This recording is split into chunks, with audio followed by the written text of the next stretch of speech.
Follow the Science. This video is based on key insights from the book Follow the Science by Sharyl Attkisson. Introduction. Sharyl Attkisson opens with a strong claim. We're facing a huge health crisis that almost no one in power wants to talk about. It's not just one thing, she explains, but a growing number of illnesses, mental health problems, and new diseases, especially in young people.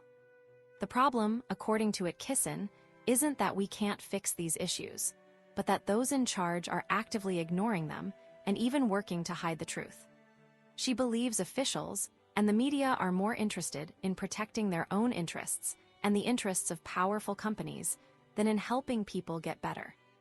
A major part of this cover-up, Attkisson argues, centers around prescription drugs. Even before the opioid crisis, these medications were a leading cause of death, and now they're number one. She points to Dr. Peter Gotsch, a Danish doctor who started a group to expose the problems within the drug industry. Gotsch found that drug companies often lie about their products, bribe doctors, and make it nearly impossible for people to understand the risks involved. Attkisson emphasizes that even when safety warnings exist, doctors rarely share them with patients and often don't recognize when a patient's illness is caused by a drug. When problems are reported, the government and drug companies often dismiss them as unimportant. Attkisson describes a world where reality feels fake, created by the companies selling us pills and shots. She explains that these companies actively create fear about some illnesses to sell treatments, while downplaying or ignoring other illnesses that they could potentially profit from by treating them. Every new disease, she says, is an opportunity for drug companies to make more money. She points out that most medical research is funded by these companies, meaning the studies are often designed to promote their products, not to find real cures. The government even supports unhealthy food and allows harmful chemicals in our food and water, all while making it harder to practice truly healthy habits. The author highlights a disturbing trend, the changing definition of a vaccine. She explains that the CDC used to define a vaccine as something that prevents disease. But when the COVID vaccines didn't live up to that standard, they didn't stop people from getting sick. The CDC quietly changed the definition to simply say vaccines stimulate the immune response. Attkisson sees this as a blatant example of how authorities will manipulate the truth to protect the profits of vaccine companies. She notes the cost of vaccines has skyrocketed, and while we may not pay much out of pocket, the costs are covered by insurance and taxes, ultimately benefiting the industry. Attkisson believes this entire system is built on lies and misinformation. She explains that the media makes a lot of money from drug ads, so they're unlikely to report negatively on the industry. Politicians receive donations from drug companies and hire their employees, ensuring that there's little oversight. She argues that our health isn't measured by how healthy people are, but by how many people are taking expensive drugs or getting vaccinated. This, she says, is a scandal of enormous proportions. However, Attkisson offers a glimmer of hope. She believes the way the government and media handled the COVID pandemic, the misinformation, the restrictions, the attacks on those who question the official narrative, has finally awakened people. She describes a growing coalition of people from all walks of life who are now questioning everything and demanding answers. This awakening, she suggests, could be the key to breaking free from the control of those who prioritize profits over people's health. Chapter 1, Down the Rabbit Hole. The events of 9/11 unexpectedly launched Sharyl Attkisson into a career path she hadn't anticipated, one that would reveal a disturbing pattern of deception and hidden agendas. While driving to work on that fateful day, Attkisson quickly realized this wasn't a simple accident as the first plane hit the World Trade Center. The second plane confirmed her fears. This was terrorism. As she headed towards Washington, D.C., the crash at the Pentagon solidified the sense of impending danger. Faced with a choice, to flee to safety or report from the heart of the potential chaos, Attkisson chose the latter, unknowingly stepping into what she would later call the rabbit hole. This rabbit hole began with an assignment to cover the planned restart of the smallpox vaccination program, a response to fears that terrorists might use the disease as a bioweapon. Attkisson, who hadn't previously focused on medical stories, quickly discovered a familiar pattern: money, greed, and powerful partnerships between government and corporations influencing the narrative. She learned that medical scandals, like others she'd covered, often involved manipulating facts and silencing those who spoke out. The initial assignment quickly revealed a system where profits were prioritized over public safety, a theme that would dominate her investigations. Attkisson's investigation into the smallpox vaccine program began to uncover a troubling reality. The vaccine itself carried significant risks, with a potential for serious side effects and even death. Yet, she found a reluctance to acknowledge these dangers, a tendency to downplay injuries, and a frustrating lack of transparency. The Centers for Disease Control, CDC, promised open communication and a system for tracking adverse events. But Attkisson soon realized that the true number of vaccine-related injuries was likely far higher than officially reported. Experts suggested that for every reported injury, there could be thousands more that went unnoticed or unacknowledged. The death of NBC journalist David Bloom, while embedded with troops in Iraq, became a pivotal moment. Bloom died from a blood clot after receiving both the smallpox and anthrax vaccines. Attkisson discovered that Bloom's death hadn't been properly reported to the government's vaccine safety database. Despite clear evidence suggesting a possible link, officials initially dismissed the connection, attributing his death to a pre-existing condition. This experience highlighted a disturbing pattern: a willingness to cover up potential vaccine-related harm to protect the program's image. Attkisson's reporting forced the military to belatedly acknowledge Bloom's death as potentially linked to the vaccinations, but the story largely faded from mainstream media coverage. Further investigation revealed similar cases, like that of Army reservist Rachel Lacey, who died after receiving multiple vaccinations, including smallpox and anthrax. Lacey's death was initially downplayed by the military, but an independent investigation eventually concluded that the vaccinations likely contributed to her illness and death. These cases, and others uncovered by investigative journalist Mark Benjamin, pointed to a systemic problem: a willingness to sacrifice individual safety for the sake of a broader public health initiative. Attkisson noticed a pattern of minimizing risks, suppressing information, and protecting the interests of pharmaceutical companies.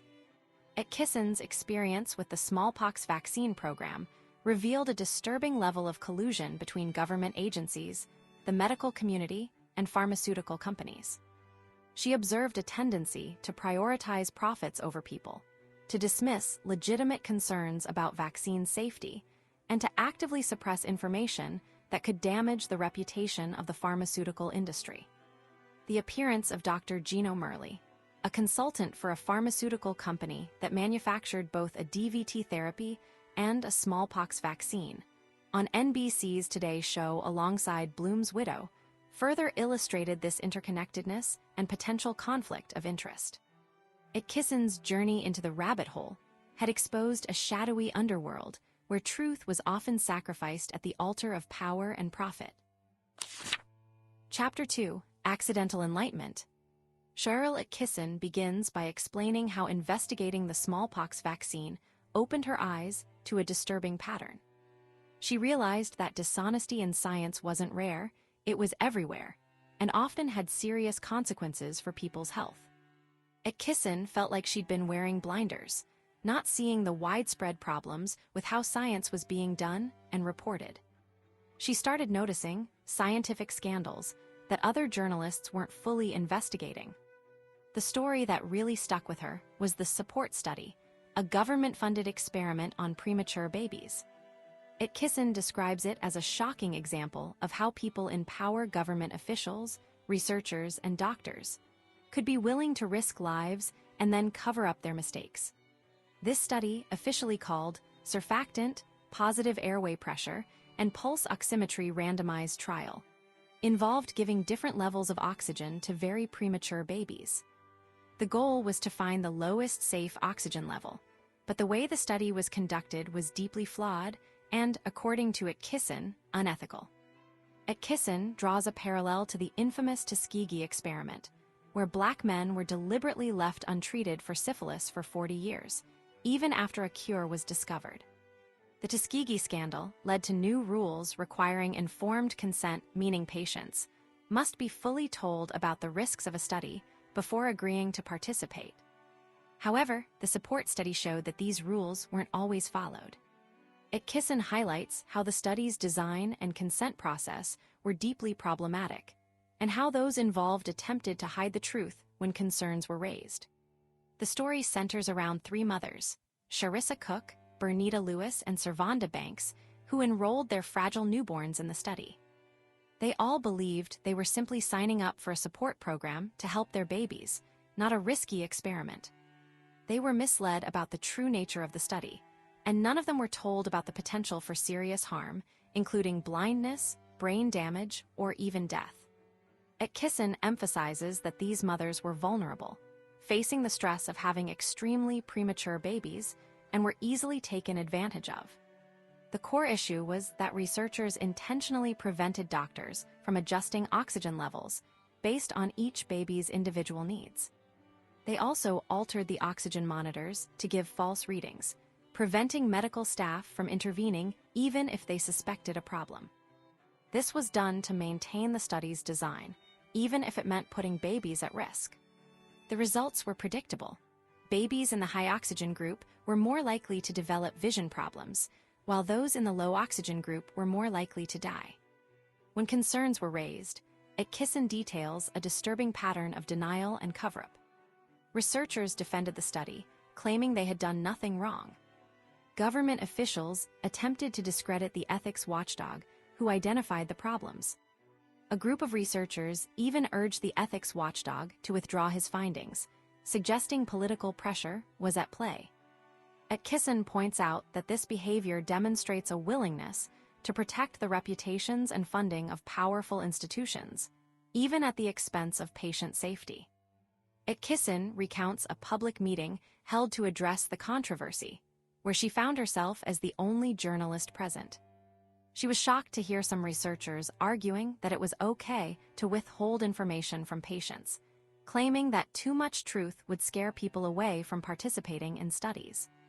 This, Attkisson argues, is a dangerous idea that prioritizes scientific advancement over the rights and well-being of individuals. She highlights the case of Dagan Pratt, a little girl who suffered severe health problems potentially linked to the study, and whose parents were misled about the risks. The story doesn't end with accountability. Dr. Guttmacher, who oversaw the funding of the study, retired but continued to work in the field of children's health. Dr. Califf, a Duke University official involved in the study, was even appointed head of the Food and Drug Administration, FDA. Attkisson sees this as a sign that those responsible for the ethical lapses faced no real consequences. She then reveals a recent change in FDA rules, allowing researchers to conduct studies without informed consent if they deem the risks to be minimal. Attkisson believes this new rule further erodes patient protections and opens the door for future abuses, demonstrating a pattern of prioritizing scientific progress over ethical considerations. She concludes by suggesting that the lessons of Tuskegee and the baby oxygen study have been forgotten, and that the cycle of lies, cover-ups, and putting profits over people continues. Chapter 3, Mind Games. Sharyl Attkisson unveils a disturbing story of how a new Alzheimer's drug, Aduhelm, was pushed through the approval process despite serious doubts about whether it even worked. It's a tale filled with questionable decisions, hidden information, and a powerful drug company seemingly bending the rules. The story quickly becomes about more than just one drug. It's about a system where profits seem to matter more than patient safety and honest science. The initial hope surrounding Aduhelm was quickly overshadowed by controversy. Biogen, the company making the drug, actually stopped its own studies because the early results were so disappointing. Attkisson explains this is a huge red flag. Companies don't usually give up on potential billion-dollar drugs unless they truly believe they won't work. But then, in a bizarre twist, Biogen reversed course, claiming they'd reanalyzed the data and found some evidence of success. This is where Attkisson begins to highlight the lies and deep cover-ups at play. It's incredibly unusual for a company to try and get a drug approved based on studies that weren't even finished. Attkisson interviews Dr. Michael Carome, who points out just how uncommon this situation is. The Food and Drug Administration, FDA, the agency responsible for approving drugs, usually relies on complete, well-conducted studies.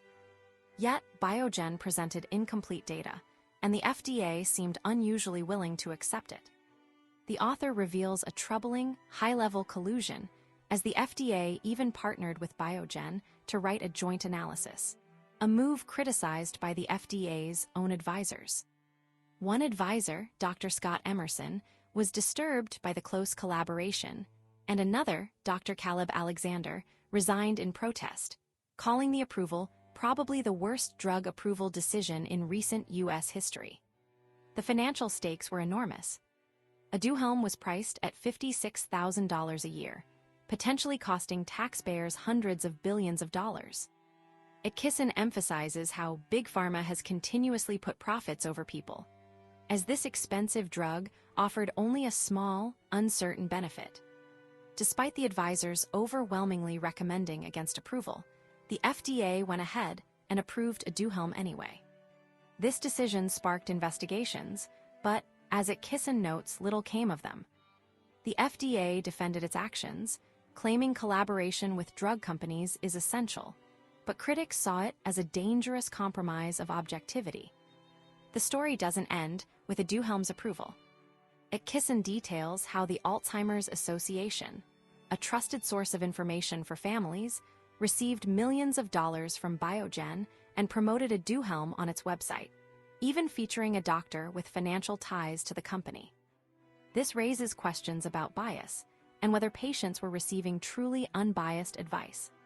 Further concerns arose when reports of patients dying after receiving Aduhelm surfaced, with Biogen hesitant to acknowledge any connection. Attkisson points out that even the medical establishment expressed concerns, with the American Academy of Neurology criticizing the FDA's decision and highlighting the drug's risks. Ultimately, Aduhelm failed to gain widespread use due to its high price and limited benefits, and Biogen eventually discontinued it. However, the author warns this isn't the end of the story, as Biogen quickly sought approval for a similar drug, Leqembi, under equally questionable circumstances. Attkisson then broadens the scope, revealing a pattern of pharmaceutical companies influencing the media through massive advertising spending. She explains that the U.S. is one of the few countries that allows direct-to-consumer drug ads, creating a financial incentive for media companies to avoid critical reporting on the industry. This market-making allows Big Pharma to control the narrative and shape public opinion. Lobbying efforts by pharmaceutical companies further solidify their influence over politicians and regulators. The author illustrates this with examples like Bayer's birth control pill Yaz, where misleading ads downplayed risks and overstated benefits, and Lipitor, where a celebrity spokesperson with no medical expertise was used to promote the drug. Attkisson highlights the FDA's weak enforcement of regulations, allowing companies to continue these practices with minimal consequences. She quotes Dr. Carome, who believes banning direct-to-consumer advertising would be a significant step towards protecting public health. Finally, Attkisson recounts the case of Havana syndrome, a mysterious illness affecting U.S. government employees. She details how initial reports, published in a prominent medical journal, lacked scientific rigor and fueled speculation about attacks by foreign powers. The author reveals that the Cuban scientists conducted their own investigation and found no evidence of attacks, but their findings were largely ignored.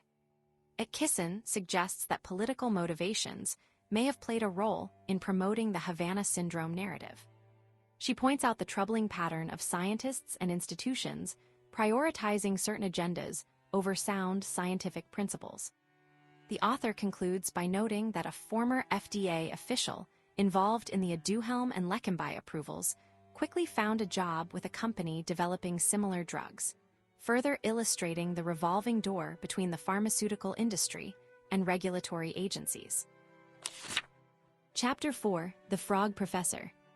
Sharyl Attkisson tells a troubling story about how science can be twisted when big money and power get involved. She begins with the case of Tyrone Hayes, a scientist at the University of California, Berkeley, who discovered that a common weed killer called atrazine was turning male frogs into females. This wasn't just a weird frog thing. It suggested the chemical could mess with hormones in all animals, including people. Attkisson argues this is a prime example of how corporations will go to great lengths to protect their profits, even if it means hiding dangerous truths. The story quickly reveals a pattern of deception. Atrazine was made by Novartis, a huge pharmaceutical and chemical company. When Hayes's research started showing problems with the chemical, Attkisson explains, the company didn't want the information to become public. They tried to control his work, asking him to change his findings. When Hayes refused and continued his research independently, things got ugly. Attkisson details how Novartis, and later its spin-off company Syngenta, launched a campaign to discredit Hayes. This wasn't just arguing with his science. It involved spying on him, trying to smear his reputation, and even investigating his family. Attkisson points out this isn't a movie plot, but a real-life example of how powerful companies fight to protect their bottom line. Attkisson emphasizes that Novartis and Syngenta aren't alone. She explains how these companies, and others like them, heavily fund research at universities. This creates a situation where scientists might be hesitant to conduct studies that could hurt their sponsors. She describes it as buying up academic institutions, where money influences what research gets done and what findings are shared. This is further complicated by government funding through the National Institutes of Health, NIH, which Attkisson suggests also tends to favor research that benefits the pharmaceutical industry. The author illustrates that both corporate and government money can create a system where inconvenient truths are suppressed. Attkisson highlights the lengths to which companies will go to control the narrative. She describes a whole industry of experts for hire and public relations firms dedicated to discrediting those who challenge powerful interests. In Hayes's case, Syngenta's internal documents, revealed through lawsuits, showed they planned to attack Hayes's character, manipulate internet searches to bury his research, and even enlist other scientists to publicly criticize him. Attkisson argues this demonstrates a deliberate effort to confuse the public and protect the company's profits. The author then connects this pattern of deception to the current debate around transgender issues. She notes how quickly this topic has become a major focus and suggests that powerful financial interests are at play. Attkisson points to companies like AbbVie, which makes a drug called Lupron used to suppress puberty in transgender children, and Gilead Sciences, a major HIV drug manufacturer. Both companies, she reveals, are significant donors to transgender advocacy groups. She suggests this funding may be influencing the conversation and driving the agenda, potentially for financial gain. Attkisson notes that Gilead benefits from a large market of HIV-positive transgender individuals. Attkisson's overall message is a warning. She argues that when money and power are involved, science can be distorted and the public can be misled. She uses the examples of atrazine and the transgender debate to illustrate how corporations and governments can collude with the media to control the narrative and protect their interests, often at the expense of public health and well-being. She concludes by emphasizing the importance of questioning information and being aware of the forces that may be shaping it. Chapter 5: 10 More Eye-Openers. Sharyl Attkisson recounts a journey of discovering how easily information about health and medicine can be twisted, hidden, or flat-out lied about. It began with a seemingly simple story about Viagra and blindness in 2005. While others dismissed it as a joke, Attkisson dug deeper, finding a pattern of vision and hearing loss reported by patients taking the drug. What shocked her wasn't just the side effects, but the fact that the FDA and Pfizer, the drug's maker, seemed slow to act or even acknowledge the problem. This sparked a realization: experts aren't always truthful or quick to protect the public. Attkisson's investigation revealed a disturbing practice called ghostwriting. This is where drug companies secretly pay doctors to write articles promoting their drugs, then have those doctors put their names on the articles as if they were independent experts. These articles often exaggerated the benefits and downplayed the risks, misleading doctors and patients. The author illustrates this with the case of Redux, a diet drug later pulled from the market due to dangerous side effects, and the hormone replacement drugs Premarin and Prempro. This showed Attkisson how easily science could be manipulated for profit. The author discovered another layer of deception: the use of hired guns. These are doctors paid by pharmaceutical companies to publicly defend their drugs, even if there are safety concerns. Attkisson found that these experts often didn't disclose their financial ties, creating the illusion of independent opinion. She describes how AstraZeneca, the maker of Crestor, flooded her with these independent doctors, even attempting to influence her reporting through CBS executives. This highlighted a systemic problem where money could buy favorable opinions and silence legitimate concerns. Attkisson's investigations led her to uncover how drug companies actively hide negative information from the FDA during the drug approval process. She learned from an FDA scientist that companies would bury adverse event data or blame pre-existing conditions to avoid acknowledging drug-related harm. The case of Resulin, a diabetes drug withdrawn due to liver failure, illustrated this perfectly. The author explains how the company cleverly disguised liver problems in data submitted to the FDA, delaying action and potentially harming patients. The author's exploration of medical journals revealed another shocking truth: even peer-reviewed research isn't always reliable. She found evidence of widespread conflicts of interest, with doctors receiving payments from drug companies and studies being influenced by financial incentives. Attkisson points to Dr. Marcia Angel, former editor-in-chief of the New England Journal of Medicine, who admitted that the industry had gained too much control over research and publishing. The author also cites research showing a significant percentage of published studies are fabricated or plagiarized, undermining the credibility of scientific literature. Attkisson details how research funding itself is often biased. Studies that could reveal negative information about profitable products are less likely to be funded, while those that support industry interests are readily supported. She uses the example of 5G technology, where concerns about health risks were dismissed due to a lack of independent research. The author also points out how the NIH, a government funding agency, allows scientists to profit from their inventions, creating a conflict of interest. The author illustrates how pharmaceutical companies will go to great lengths to control the narrative, including suppressing unfavorable studies and attacking researchers who raise concerns. She recounts the story of Dr. Eric Pohlman, a researcher who fabricated data and had his studies retracted, and the case of Gage Stevens, an infant who died during a drug trial where the risks were misrepresented. These examples demonstrate a willingness to prioritize profits over patient safety. Attkisson's investigations revealed a web of interconnected interests, where patient advocacy groups are funded by pharmaceutical companies and government agencies are influenced by industry lobbying. She cites the example of Every Child by Two, a group funded by vaccine maker Wyeth, which attempted to discredit her reporting on vaccine safety.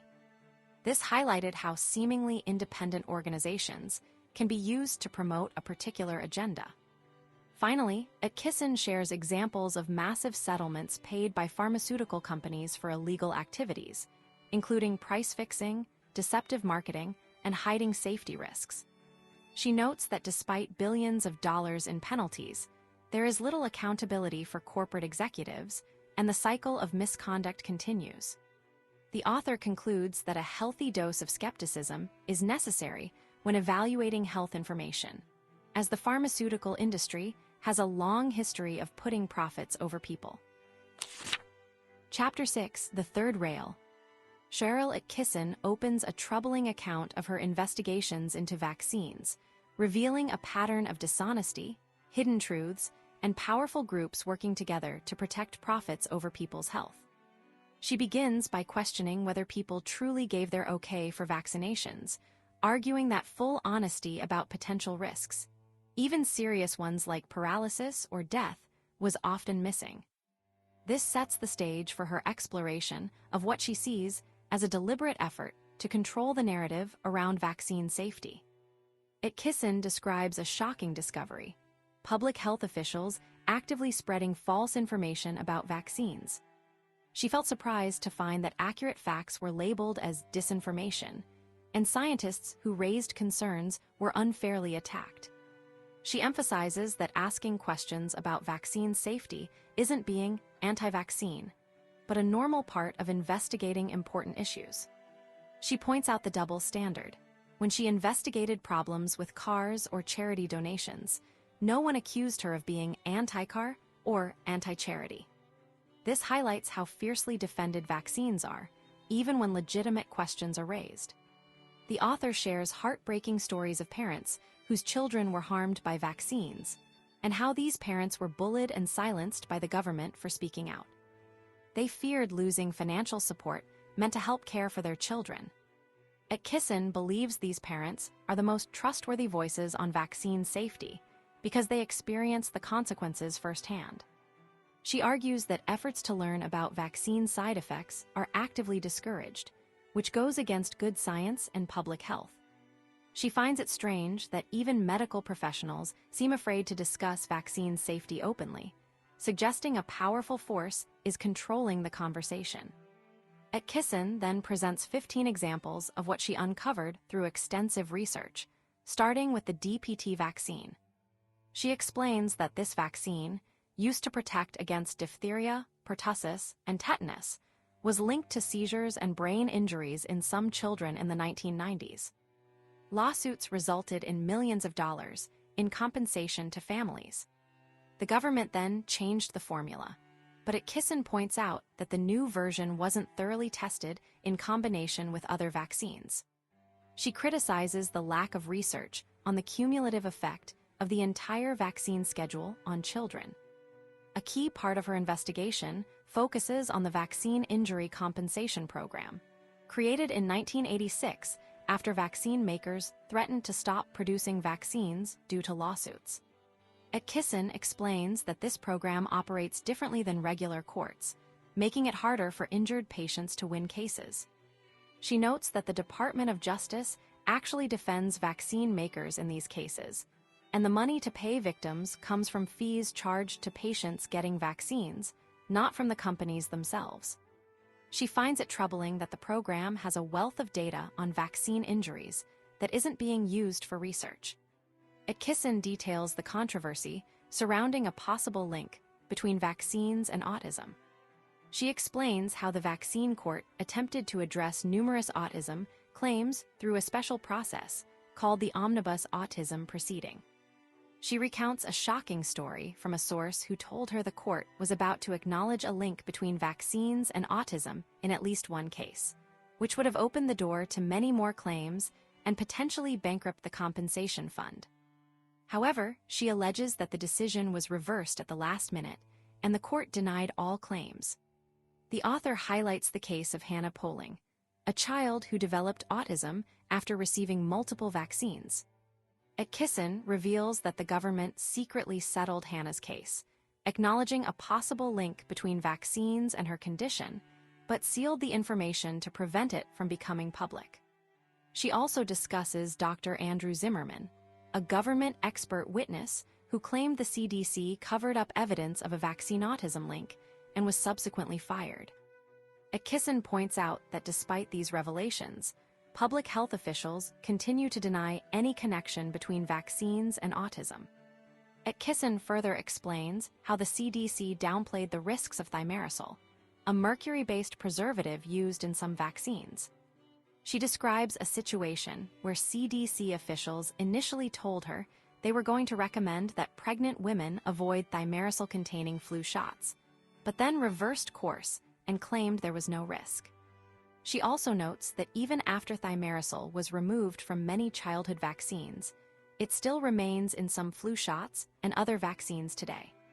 The author shares a story about a former head of the National Institutes of Health, Dr. Bernadine Healy, who admitted that the vaccine-autism link remained an open question and that the medical establishment was ignoring research that could identify vulnerable children.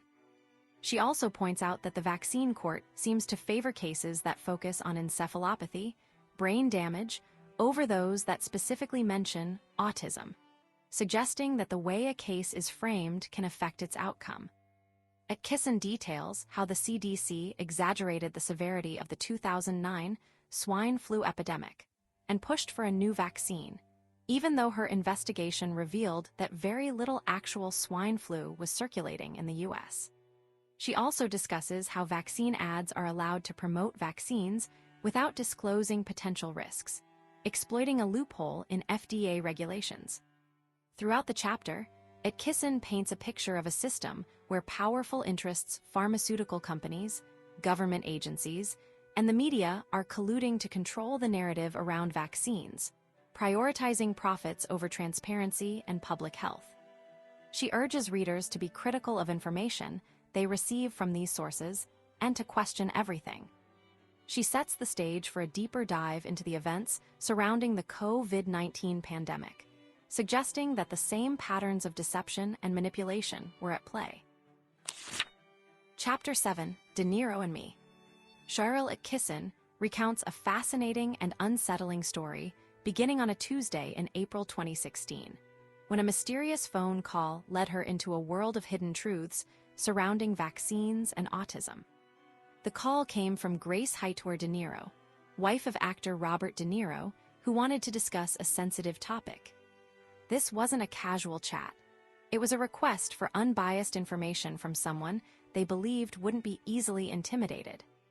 Attkisson immediately understood the gravity of the situation, recognizing the potential for powerful forces attempting to control the narrative.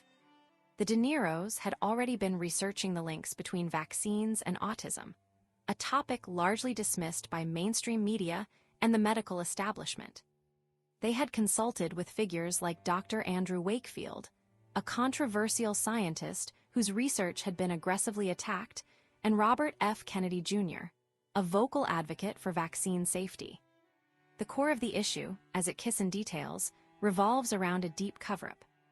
The De Niros were drawn into the story after learning about a whistleblower, Dr. William Thompson, a senior scientist at the Centers for Disease Control and Prevention, CDC.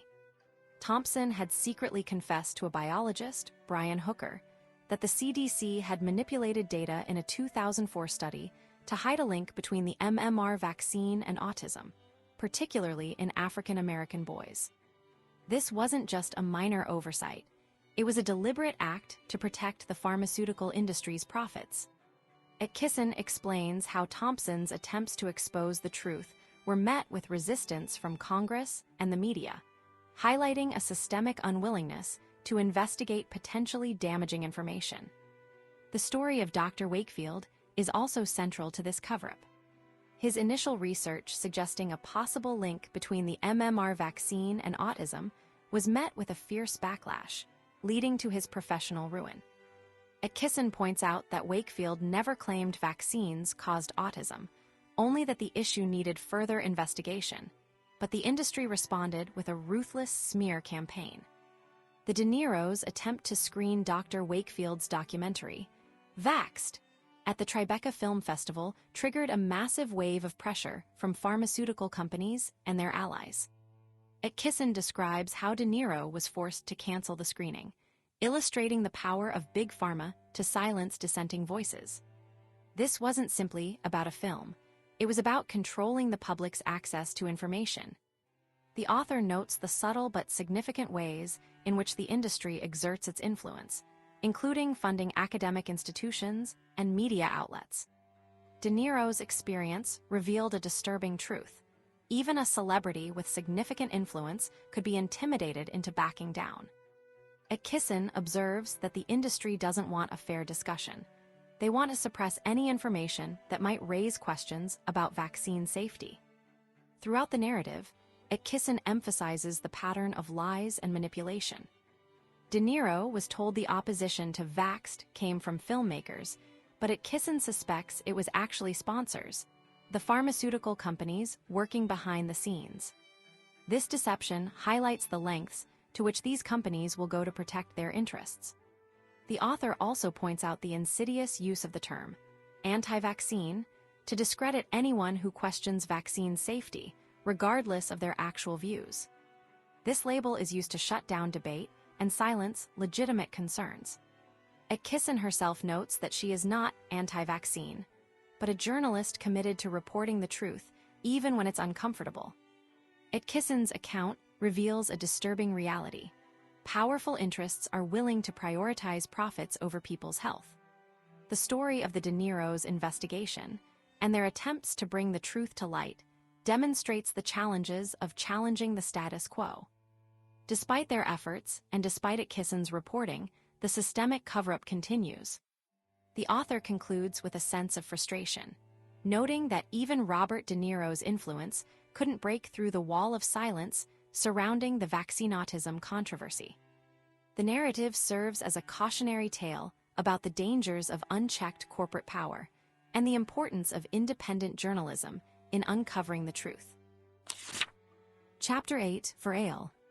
Sharyl Attkisson's experiences as an investigative reporter revealed a disturbing pattern. A world where truth was often hidden and powerful groups worked together to protect their own interests, even if it meant putting people at risk. It began with a simple assignment, looking into the safety of vaccines and prescription drugs, but quickly turned into uncovering a web of lies, deep cover-ups, and high-level collusion. Attkisson discovered that Big Pharma, the large companies that make medicines, often seem to prioritize profits over the well-being of patients, with dangerous consequences. The story started when Attkisson's boss, Rick Kaplan, at CBS Evening News, surprisingly gave her the green light to investigate drug and vaccine safety, despite pressure from inside and outside the network to avoid the topic. This was unusual, as these investigations often faced resistance. Attkisson and her team decided to start by examining groups that publicly supported vaccines, the American Academy of Pediatrics, Every Child by Two, and Dr. Paul Offit. What they found was that each of these figures had strong, but often hidden, financial ties to the vaccine industry they were promoting. For example, the American Academy of Pediatrics received millions of dollars from vaccine makers for conferences, research, and even building their headquarters, yet they didn't reveal the full amount. Attkisson points out the hypocrisy of a doctors group claiming vaccines are safe and effective, when some have been pulled from the market due to safety concerns. Attkisson's investigation didn't stop there. She uncovered that Every Child by Two, which presented itself as an independent child advocacy group, was actually funded by vaccine manufacturers, with officials from those companies serving as treasurers. Dr. Paul Offit, often presented as an unbiased expert, was revealed to have a $1.5 million chair funded by Merck, a vaccine company, and held a patent on a vaccine that earned him a fortune. When Attkisson asked for details about his financial connections, he refused to answer. This pattern of undisclosed financial ties, Attkisson argues, created a clear conflict of interest, raising questions about the objectivity of their recommendations. The response to Attkisson's report was telling. Dr. Offit publicly attacked her and the story, making false claims about her emails and accusing her of lying. When presented with evidence of his dishonesty, a newspaper issued a correction, publicly exposing his deception. However, despite this embarrassment, he remained employed and continued to be presented as a credible source by the CDC and vaccine interests. This demonstrated, according to Attkisson, the power of these groups to protect their own, even in the face of wrongdoing. This pattern continued with Dr. Peter Hotez during the COVID-19 pandemic. Like Dr. Offit, Hotez was often presented as an independent expert, but Attkisson revealed his connections to the pharmaceutical industry, including work with Merck on a COVID vaccine. Hodes falsely accused Attkisson of endorsing attacks against him and comparing him to a Nazi doctor, a claim she vehemently denied.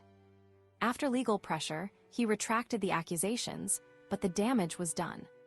Attkisson notes that Hodes's willingness to attack those who questioned vaccine safety and his subsequent portrayal as a victim seemed to be part of a strategy to silence dissent. Attkisson's investigation extended beyond individual doctors to organizations like Vaccinate Your Family, formerly Every Child by Two, which changed its name to broaden its reach. She found that this group, funded by the CDC and vaccine manufacturers, often promoted misleading information about vaccines. She also discovered a network of organizations, including First Draft, Duke Reporters Lab, and the Poynter Institute, that presented themselves as fact-checkers, but were heavily funded by left-leaning groups and tech companies like Google and Facebook. These organizations, Attkisson argues, were used to control the narrative and suppress dissenting voices, often labeling accurate information as misinformation. Attkisson's research revealed a disturbing trend. These groups often worked together, amplifying each other's biased work and creating an echo chamber of information. She found that many of these organizations received funding from the same sources and promoted the same agenda, raising questions about their independence and objectivity. The author concludes that this system allows powerful interests to manipulate public opinion and protect their profits, even at the expense of public health. The story highlights a troubling reality. In the world of science and medicine, it's not always about finding the truth, but about protecting powerful interests. Chapter 9, Along Came COVID. Sharyl Attkisson paints a picture of a COVID response riddled with dishonesty, hidden agendas, and a troubling alliance between powerful groups. She argues that from the very beginning, key figures like President Biden, Dr. Fauci, and leaders from Pfizer and the CDC, despite promoting vaccines as a shield against infection, repeatedly contracted the virus themselves, exposing a core contradiction. This wasn't just bad luck, Attkisson suggests, but a symptom of a larger problem, a willingness to prioritize a narrative over truth. Attkisson details how officials made claims that simply weren't supported by the evidence.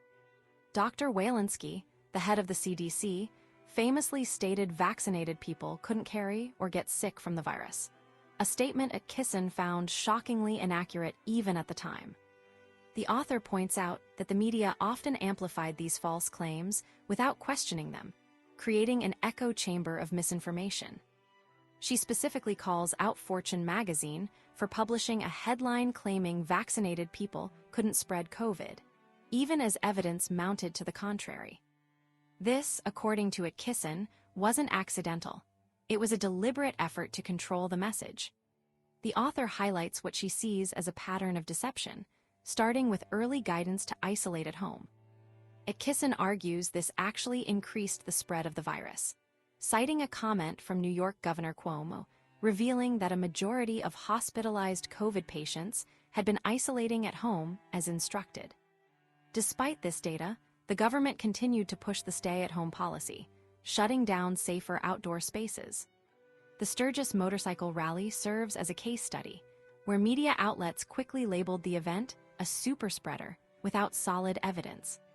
Attkisson's investigation revealed that many cases attributed to the rally were actually people who hadn't even attended, and the actual infection rate was incredibly low. She believes this demonstrates how easily narratives were constructed and pushed, even in the face of conflicting information. Attkisson focuses heavily on Dr. Fauci, questioning his consistency and accusing him of being a key source of disinformation. She points to his shifting statements on masking and his enthusiastic promotion of vaccines despite their clear limitations. Emails obtained through Freedom of Information requests revealed Fauci privately acknowledging the ineffectiveness of masks early in the pandemic, yet publicly advocating for their use. This, Attkisson argues, demonstrates a willingness to prioritize a predetermined agenda over scientific honesty. The author then dives into the manipulation of data, specifically how COVID fatality rates were calculated. She explains that by only counting deaths among those who tested positive, officials artificially inflated the perceived danger of the virus. Attkisson uses a simple example to illustrate how excluding asymptomatic cases skews the numbers, making COVID appear far more deadly than it was. She also criticizes the CDC for initially claiming vaccines benefited people who had already recovered from COVID, a claim she found unsupported by the original studies. Attkisson accuses the CDC of redefining terms like vaccine and fully vaccinated to maintain the illusion of effectiveness as the vaccines failed to prevent infection. The constant need for boosters, she argues, was a direct result of the vaccine's shortcomings and a desperate attempt to salvage the narrative. She also points to the denial of natural immunity, arguing that officials ignored evidence showing that prior infection provided strong protection. The author details instances where deaths from other causes were incorrectly attributed to COVID, citing examples from Colorado where gunshot wounds, alcohol poisoning, and even cases of people still being alive were wrongly counted as COVID fatalities. She highlights the case of Hal Short, whose cancer death was initially recorded as a COVID death despite testing negative for the virus multiple times. Attkisson believes these miscounts were intentional, driven by a desire to exaggerate the severity of the pandemic. Throughout the chapter, Attkisson suggests a deep-seated collusion between government, media, and pharmaceutical companies, where profits were prioritized over public health. She implies that the relentless push for vaccination, even in cases where it wasn't beneficial, was motivated by financial interests. The author's overall message is one of profound distrust, arguing that the public was systematically misled during the COVID pandemic and that the consequences of this deception are far-reaching. She believes a thorough examination of these 10 key moments of misrepresentation is crucial to restoring faith in science and public health authorities. Chapter 10, Following the Money with COVID Treatments. Sharyl Attkisson details a troubling story of how information about potential COVID-19 treatments was twisted and hidden, suggesting a deliberate effort to promote certain medications while discrediting others. The chapter centers on the case of hydroxychloroquine, a drug initially touted by President Trump, and how it became a target of intense criticism despite decades of safe use.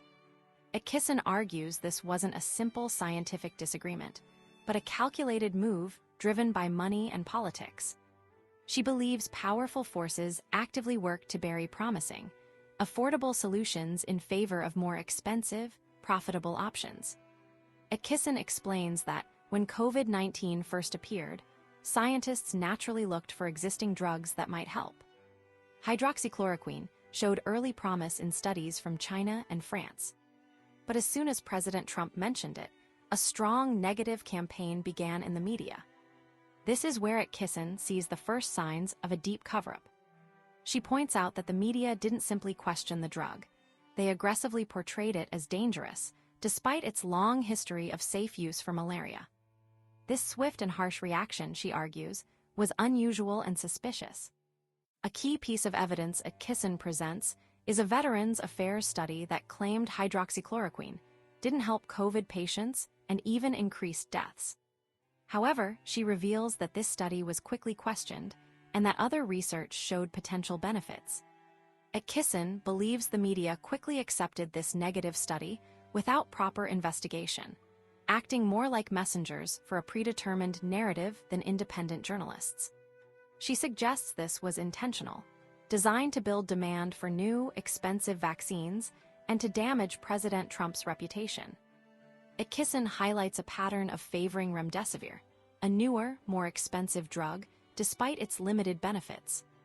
Remdesivir only slightly shortened recovery time but didn't save lives, and it had to be given intravenously in a hospital. In contrast, hydroxychloroquine was a cheap pill that could potentially prevent serious illness if taken early. Attkisson describes how Dr. Fauci seemed particularly enthusiastic about remdesivir, while hydroxychloroquine was demonized.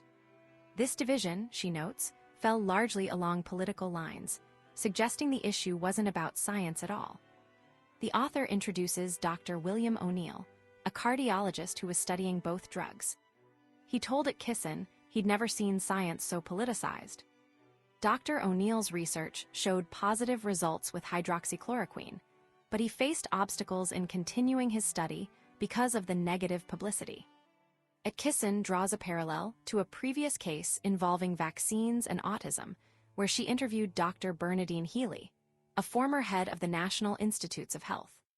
Healy revealed that some public health officials intentionally avoided researching potential vaccine side effects, fearing the results would scare the public. Attkisson sees a similar pattern with hydroxychloroquine, a reluctance to investigate a potentially effective treatment because it challenged the preferred narrative. Attkisson then dives into the issue of conflicts of interest.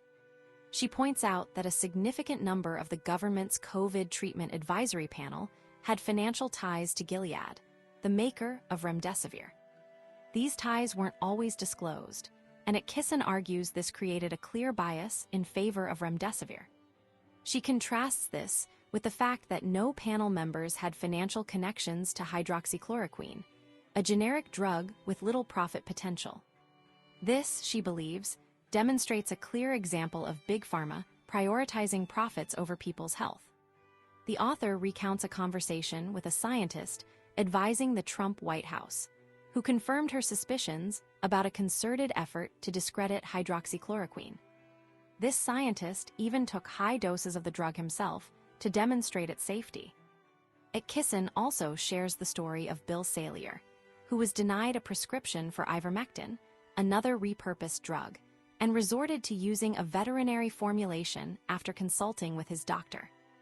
This illustrates the lengths people were willing to go to access treatments that were being actively discouraged by authorities. Attkisson concludes by emphasizing the dangers of relying on artificial intelligence for information, as AI models are already being programmed with biased information. She cites an example where an AI chatbot provided false information about hydroxychloroquine studies, demonstrating how easily narratives can be manipulated. Attkisson's chapter paints a disturbing picture of a system where financial interests and political agendas can override scientific evidence and endanger public health. She suggests that a critical and questioning approach to information is more important than ever. Chapter 11, CDC, the Centers for Data Concoction. Sharyl Attkisson paints a troubling picture of the CDC's handling of the COVID-19 pandemic, suggesting a pattern of dishonesty and a willingness to prioritize agendas over accurate information. The chapter begins with a central question: what happens when those in charge of public health don't bother to get the facts right? Attkisson points out the irony that, while the CDC and FDA publicly worried about misinformation, they themselves were repeatedly caught making significant errors. She highlights the claim by FDA Commissioner Dr. Robert Califf that misinformation was the leading cause of death, a statement Attkisson finds particularly jarring given the agency's own issues with truthfulness. The core of Attkisson's argument rests on the work of analyst Kelly Cronert, who identified 25 instances of demonstrably false statistics promoted by the CDC. These weren't minor mistakes, Attkisson emphasizes, but errors that consistently exaggerated the risks of COVID, especially to children. A prime example is the CDC's claim that COVID was among the top 5 leading causes of death in children, a statement Cronert's analysis proved to be based on flawed comparisons. This false claim wasn't confined to obscure reports. It was repeated by high-ranking officials like Dr. Rochelle Walensky and the chairman of the CDC's advisory committee, even after being challenged. Attkisson illustrates a disturbing pattern of officials clinging to false narratives, despite being presented with evidence to the contrary. Attkisson draws a parallel to earlier instances of CDC misinformation, recalling how Congressman Thomas Massie exposed the agency's false claims about vaccine benefits for those with natural immunity. The agency privately admitted the error, but continued to promote the false information publicly. This, Attkisson argues, isn't simply carelessness, but a deliberate pattern of misleading the public. She points to another example. The CDC initially overstated COVID deaths in children by a factor of 100, a mistake that coincided with the push to approve Pfizer's vaccine for young children. The error remained uncorrected for 4 months, unnoticed by scientists, reporters, or fact-checkers.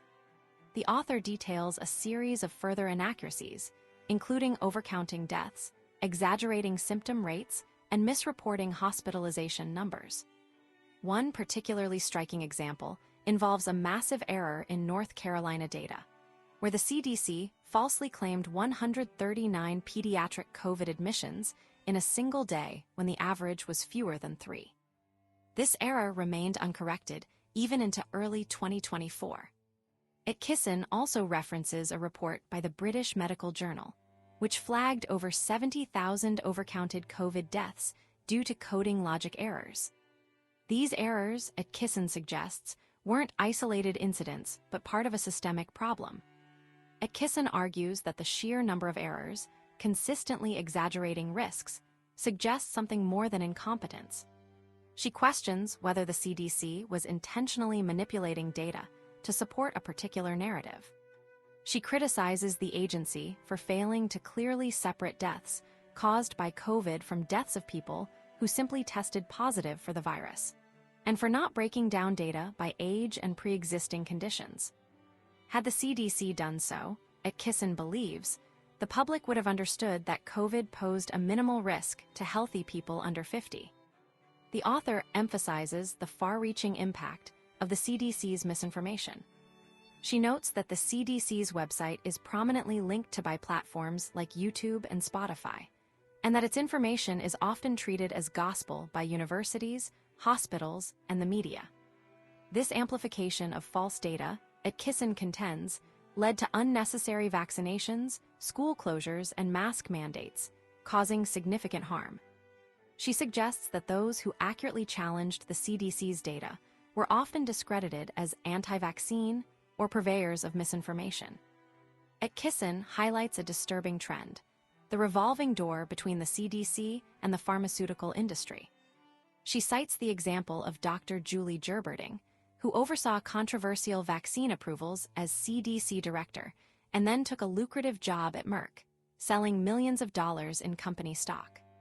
She also points to similar career paths for other CDC leaders, raising questions about potential conflicts of interest.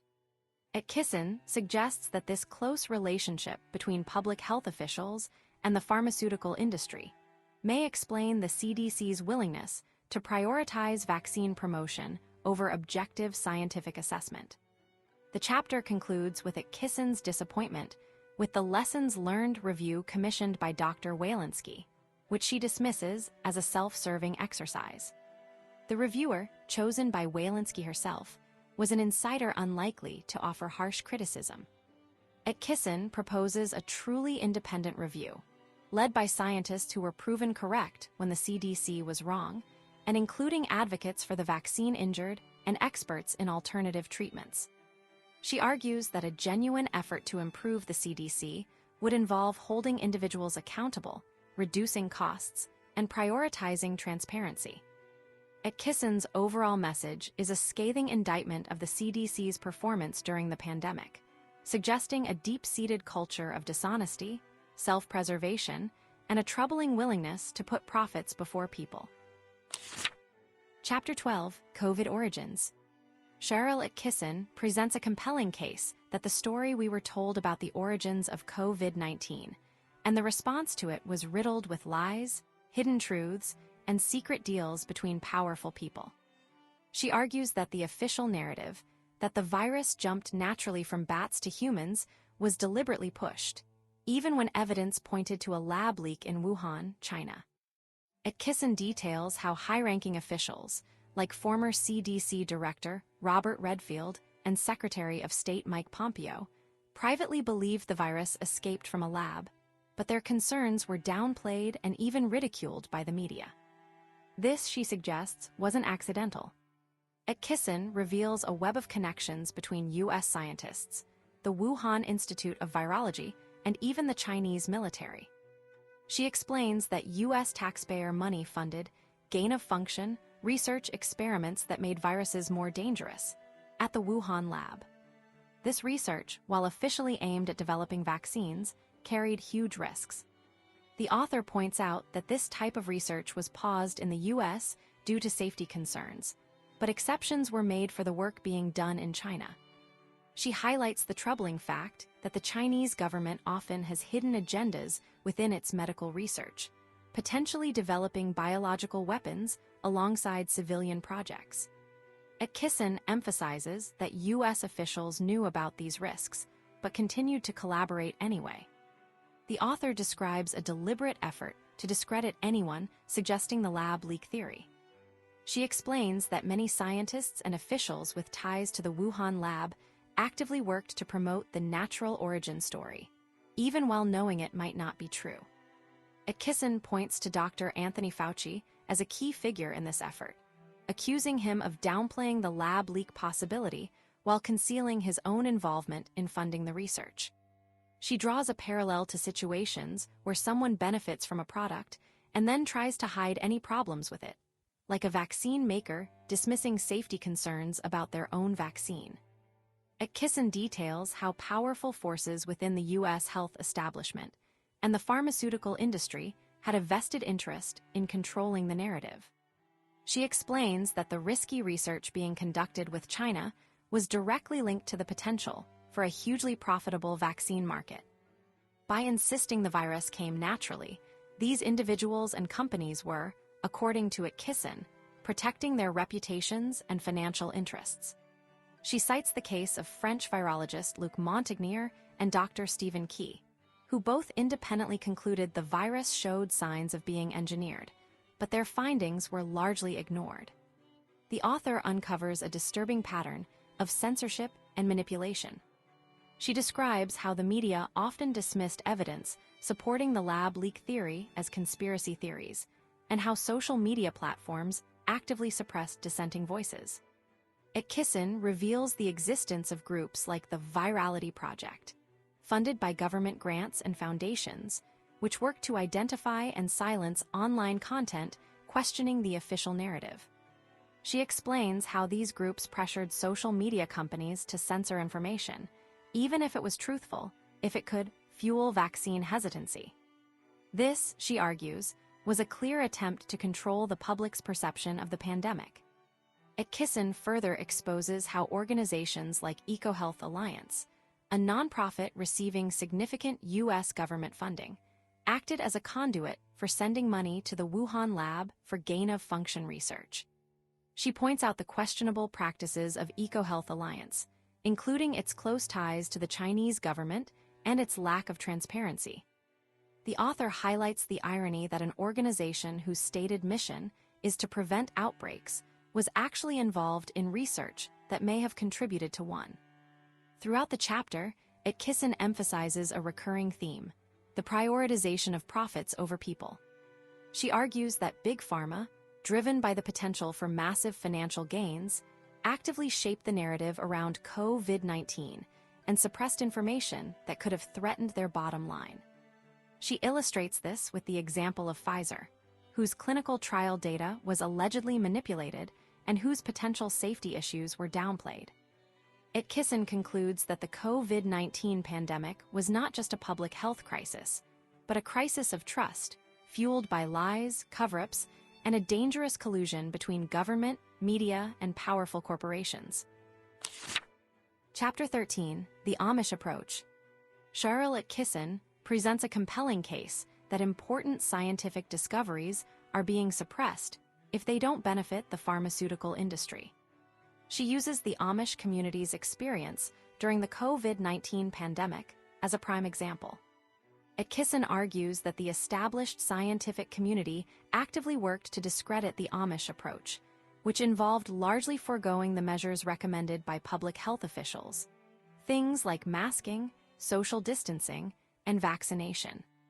This, she believes, is because the Amish experience challenged the narrative that these measures were essential, and therefore threatened the financial interests of pharmaceutical companies. Attkisson details how the Amish, with their distrust of government, public education, and the healthcare system, essentially allowed COVID-19 to spread naturally through their communities. Surprisingly, their outcome wasn't the disaster many predicted. In fact, initial reports suggested they achieved herd immunity quickly, and there was no evidence of higher death rates compared to areas that implemented strict lockdowns. Attkisson highlights that the Amish economy even improved during the pandemic, unlike much of the rest of the world. This success story, she contends, should have sparked intense scientific curiosity, but instead, it was largely ignored or actively undermined. The author describes a frustrating experience trying to get further investigation into the Amish case. She aired a report on her television program, which quickly gained a large audience online, indicating a public hunger for alternative information. However, mainstream media outlets refused to follow up, and scientists seemed unwilling to fairly examine the data. Attkisson suggests this silence wasn't accidental, but part of a deliberate effort to protect a specific narrative. She points to a Mennonite history professor who initially verified the Amish's rejection of CDC guidelines, but later reversed his position, leading Attkisson to suspect he'd been pressured to change his tune. This, she argues, is a clear example of how dissenting voices can be silenced. Attkisson then focuses on a specific study published in the Journal of Religion and Health, which attempted to discredit the Amish experience. She meticulously dissects the study, revealing what she believes are serious flaws in its methodology. The researchers, she claims, appear to be seeking to prove a negative outcome rather than objectively investigating the facts. For example, they combined data from Amish and Mennonite communities, even though Mennonites are more likely to follow public health recommendations. They also excluded data from Pennsylvania, the largest Amish community in the U.S., because it showed a more favorable outcome for the Amish. Attkisson argues this is akin to manipulating data to achieve a desired result. The author emphasizes that the study was funded by a government grant, yet transparency was lacking. When she requested the names of the peer reviewers who approved the study, her request was denied, citing privacy concerns. This, Attkisson argues, prevents public oversight of how taxpayer money is being used and raises questions about potential conflicts of interest. She believes this lack of transparency is a hallmark of a deeper problem, a system where scientific research is increasingly influenced by financial and political agendas. Attkisson concludes that even with flawed data, the study couldn't definitively prove the Amish approach was harmful. In fact, it suggested their death rates were no worse, and potentially even better, than those in areas that followed strict COVID-19 protocols. She sees this as a damning indictment of a system that prioritizes profits over people and suppresses information that challenges the status quo. The author's narrative suggests a pattern of lies, deep cover-ups, and high-level collusion between government, media, and Big Pharma, all working to maintain a narrative that benefits the pharmaceutical industry, even at the expense of public health. Chapter 14, Teaching to the Choir, Medicine on the Take. Sharyl Attkisson reveals a disturbing pattern of how the pharmaceutical industry secretly controls what doctors learn, and how this impacts our health. She argues that big drug companies aren't interested in keeping us well, but in making money, even if it means hiding dangerous truths. The chapter centers around the idea that lies, deep cover-ups, and secret deals between powerful groups' government, the media, and Big Pharma are common and have serious consequences. Attkisson begins by pointing out that many people don't realize how much influence drug companies have on medical education. Doctors need to take continuing education classes to keep their licenses, and these classes are often created and funded by the very companies that make the drugs they prescribe. This is like letting a candy company teach a class about healthy eating. It's a clear conflict of interest. She uses the example of a COVID-19 class for doctors, posted by Medscape, a website she describes as leaning towards supporting the pharmaceutical industry. Attkisson found the class didn't discuss the risks of the COVID vaccines, or whether the risks outweighed the benefits for children, despite growing evidence suggesting this might be the case. The author highlights a specific case, Maddie DeGarre, a young girl who suffered severe and debilitating health problems after participating in a Pfizer vaccine trial. Attkisson details how Maddie's parents felt dismissed and ignored by doctors, and even by Pfizer when they tried to get help. She emphasizes that Pfizer seemed more interested in blaming Maddie's condition on anything but the vaccine. The story illustrates how difficult it can be to get answers when a powerful company is involved, and how patients can be left to suffer without proper care. Attkisson points out that Maddie's case was downplayed, and her serious symptoms were initially described as a simple stomachache in reports to the FDA. This is a prime example of how information can be manipulated to protect a company's image. Attkisson explains how the medical community often demands peer-reviewed studies as proof of a medical problem before taking it seriously. She argues this is a tactic used to delay action and protect pharmaceutical companies. She explains that waiting for these studies can take years, and even then, the studies themselves can be biased because they are often funded by the drug companies. She shares a story from her time at CBS News, where a producer demanded a peer-reviewed study to support a story about a vaccine injury, effectively killing the story. Attkisson describes this demand as a way to shut down investigations and protect the industry. She also points out that the phrase, the bulk of the science, or scientific consensus, is often used to dismiss evidence that doesn't fit the preferred narrative. The author then turns her attention to medical school education, revealing that textbooks are often published by pharmaceutical companies themselves, like the Merck Manual. She argues this is a huge conflict of interest, as these textbooks can present a biased view of drugs and treatments. Attkisson points out that the Merck Manual downplays the risks of its own products, like the Gardasil vaccine, and falsely claims there are no serious side effects. She emphasizes that this kind of misinformation can influence what doctors learn and how they treat patients. Attkisson concludes by stating that the problem isn't just about individual lies, but a systemic issue of corruption and collusion. She believes that powerful interests are actively working to suppress information that could harm their profits, and that this is happening at all levels of the medical and scientific community. She suggests that doctors are often taught to be unquestioning and to rely on industry-funded experts, making it difficult for them to recognize and address safety concerns. The author's overall message is a call for greater transparency and critical thinking in the medical field, and a warning that trusting the pharmaceutical industry blindly can have dangerous consequences. Chapter 15, New Warning Signs. Sharyl Attkisson's investigation dives into a troubling health crisis, what's being called long COVID and long vax, but suggests these labels might be hiding a more specific problem: damage caused by the spike protein created by both the virus and the vaccines, and tiny blood clots. Attkisson reveals a growing concern that up to 25% of adults are showing signs of these illnesses, and a disturbing pattern. Many of those affected were vaccinated. She argues this crucial detail is being ignored by mainstream media and medical institutions, hinting at a deliberate downplaying of potential vaccine side effects. This sets the stage for Attkisson's central argument, a systemic effort to control the narrative and protect certain interests. Attkisson paints a picture of a health emergency being mishandled, with no clear plan for treatment or education for doctors. She suggests this isn't accidental, but part of a larger strategy. She claims the media is actively spinning the story, exaggerating the dangers of long COVID to push more vaccinations while minimizing the risk that repeated doses might worsen the condition. This is where the theme of manipulation begins to solidify.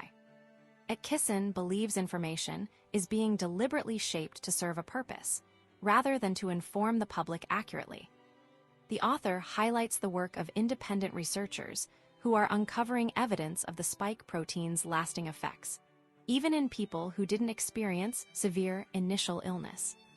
This protein, they believe, can trigger inflammation, immune problems, and blood issues, leading to a wide range of symptoms, from headaches and fatigue to heart attacks and strokes. Attkisson emphasizes that these researchers are facing opposition, even threats to their livelihoods, for challenging the established narrative.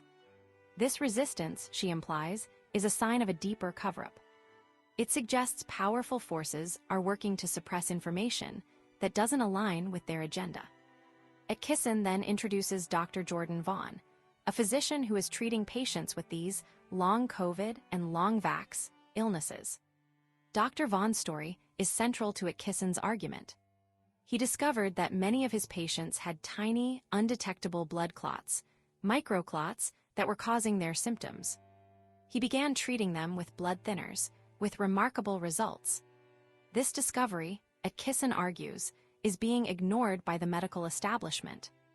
The author suggests this is because acknowledging the existence of microclots and their connection to the vaccines would challenge the official story.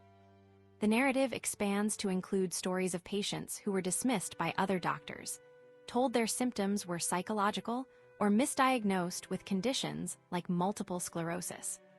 Dr. Vaughn, in contrast, listened to his patients and found a common thread: evidence of these microclots and spike protein issues. Attkisson uses these personal accounts to illustrate the frustration and desperation of people who are suffering and being ignored. She frames this as a failure of the medical system to prioritize patient care over protecting a predetermined narrative. Attkisson reveals a disturbing account from Brian Dressen, a participant in the AstraZeneca vaccine trials who became severely ill after vaccination. Dressen was flown to a National Institutes of Health (NIH) facility and treated successfully, but the NIH has not shared this information with the public. This, Attkisson argues, is a clear example of a deep cover-up. The government knew about the potential for vaccine-related injuries and had a treatment, but chose to keep it secret. This reinforces the idea that profits and maintaining public trust in the vaccines were prioritized over the well-being of individuals.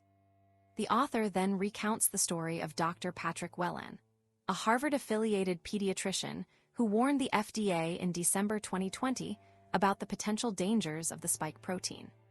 His concerns were dismissed, demonstrating, according to Attkisson, a systemic failure of checks and balances within the medical and regulatory systems. This highlights a pattern of ignoring warnings and prioritizing speed over safety.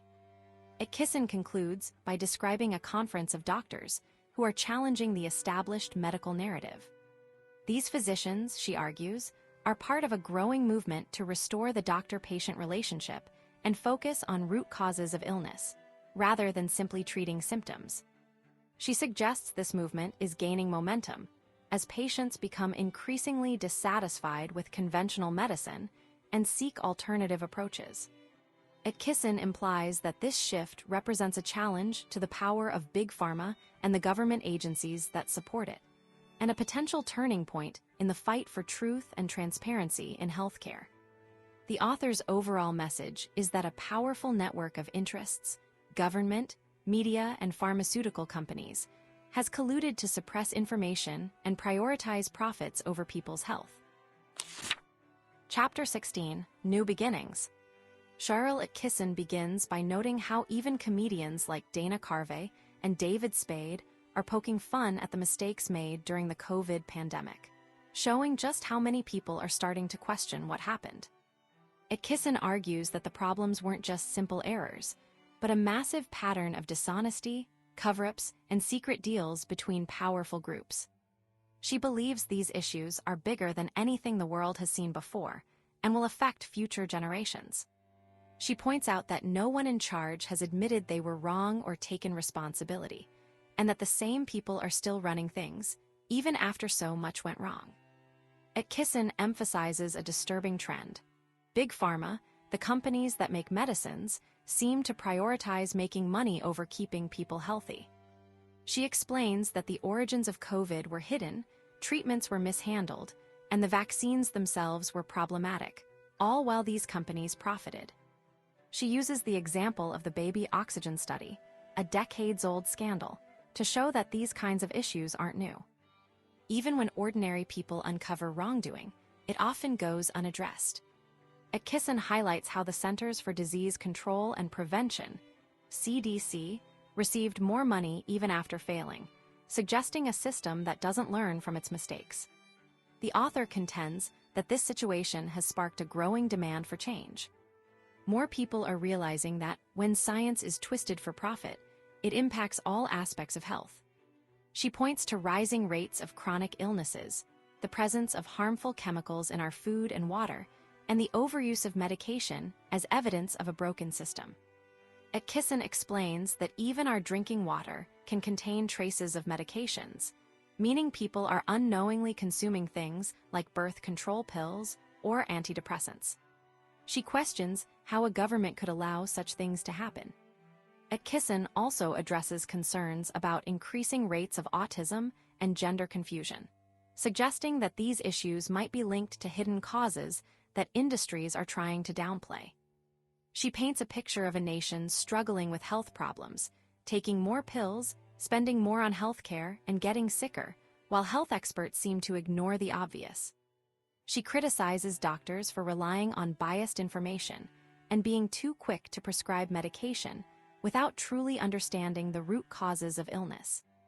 Attkisson believes people are being taken advantage of, funding a system that doesn't work and lacks proper oversight. However, Attkisson offers a message of hope, stating that people are starting to fight back and seek the truth. She provides practical advice for finding reliable information and exposing the flaws in the medical system. She stresses the importance of looking at who has been right in the past, questioning official narratives, and recognizing propaganda techniques. For example, she warns against trusting sources that try to censor dissenting opinions, as this often indicates they are hiding something.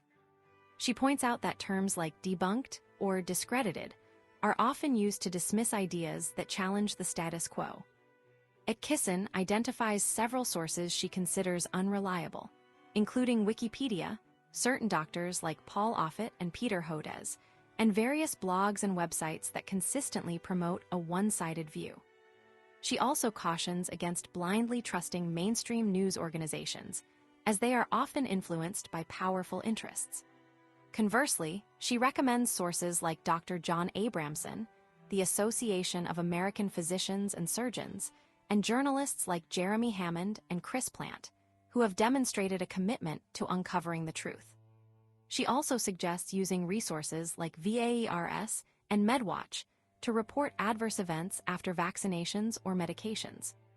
Attkisson urges readers to take action by challenging flawed studies, filing Freedom of Information Act requests, contacting their representatives, and reporting any health problems they experience after receiving vaccines or medications. She emphasizes that even small actions can make a difference, and that it's crucial to hold those in power accountable. She explains that the current system relies on people remaining silent and complacent, and that speaking out is essential to creating change. Attkisson concludes by encouraging readers to become informed, engaged citizens, and to fight for a healthier, more transparent future. And that brings us to the end of our summary of this book. I hope you found it insightful and valuable. If you enjoyed this video, hit like and subscribe for more. Your support helps us bring you more great content. Thanks for watching.